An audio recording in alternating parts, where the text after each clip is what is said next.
Mother Teresa, ये नाम दिमाग में एक तस्वीर बनाता है। नीली धारियों वाली सफेद धोती और उसे ओढ़े हुए एक बूढ़ी महिला जो बीमार और गरीब लोगों की सेवा करती थी। आज ही के दिन यानी 19 अक्टूबर 1969 को मदर टेरेसा को नोबेल पुरस्कार से सम्मानित किया गया था। मदर टेरेसा साल 1929 में एक मिशनरी बनकर कोलकाता आई थी, लेकिन उनका जन्म अल्बेनिया में हुआ था। इनके बचपन का नाम अग्नेस गोन्स्का था। साल 1928 में वो आयरलैंड के संस्था सिस्टर ऑफ डोरांटो में शामिल हुई और मिशनरी बनी। उन्होंने बेसहारा और बेघर लोगों के दुख दूर करने का प्रण लिया। निर्धन और बीमार लोगों की सेवा करने के लिए उन्होंने मिशनरीज ऑफ चैरिटी नाम की संस्था की शुरुआत की और कुष्ठ रोगियों और नशीले पदार्थ के शिकार लोगों और दीन दुखियों के लिए निर्मल हृदय नाम की संस्था बनाई। उन्होंने पूरी निष्ठा से न सिर्फ बेसहारा लोगों के निस्वार्थ सेवा की, बल्कि विश्व शांति के लिए भी प्रयास जारी रखे, जिसकी वजह से उन्हें नोबेल पुरस्कार मिला। ये तो हो गई आधिकारिक बातें। बात इतनी ही होती फिर कोई बात ही नहीं होती।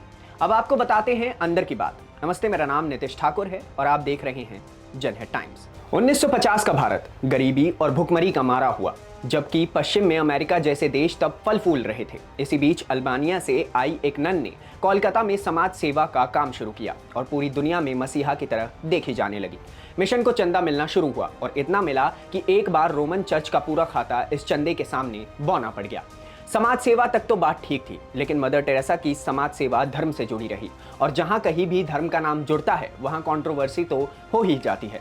1969 में जब उन्हें नोबेल पुरस्कार मिला, तब अवार्ड लेते हुए उन्होंने अबॉर्शन यानी कि गर्भपात को दुनिया में सभी बुराइयों की जड़ बताया। ईसाई धर्म की कैथोलिक परंपरा में गर्भपात हमेशा से एक टैबू माना जाता रहा है। नोबेल पुरस्कार मिलने के बाद ब्रिटेन में एक चर्चित अखबार में एक लेख छपा, जिसे एक चर्चित नारीवादी पत्रकार जर्मन ग्रियन ने लिखा था। इस लेख में उन्होंने मदर टेरेसा को एक धार्मिक साम्राज्यवादी बता दिया और साथ ही लिखा कि इस सेवा के जरिए वो गरीबों में ईसाई धर्म फैलाना चाहती है। 1983 में मदर टेरेसा के इंडिया टुडे को दिए इंटरव्यू को लेकर बहुत बवाल हुआ, जब उनसे पूछा गया कि अगर आप मध्यकालीन युग में पैदा हुई होती तो आप गैलीलियो वाले मामले में किसका साथ देती, चर्च या फिर गैलीलियो। तब मदर टेरेसा ने जवाब दिया था, चर्च। ये उत्तर हमें बताता है कि अच्छा होना तर्कशील होने की गारंटी नहीं हो सकता है। इसके बाद आने वाले सालों में मदर टेरेसा के नाम के साथ कंट्रोवर्सीज जुड़ती रहीं। एक बहुत बड़े जर्नलिस्ट ने मिशनरीज ऑफ कोलकाता केंद्र का जायजा किया। तब उन्होंने अपने लेख में कहा था कि इन केंद्रों में साफ सफाई न के बराबर है।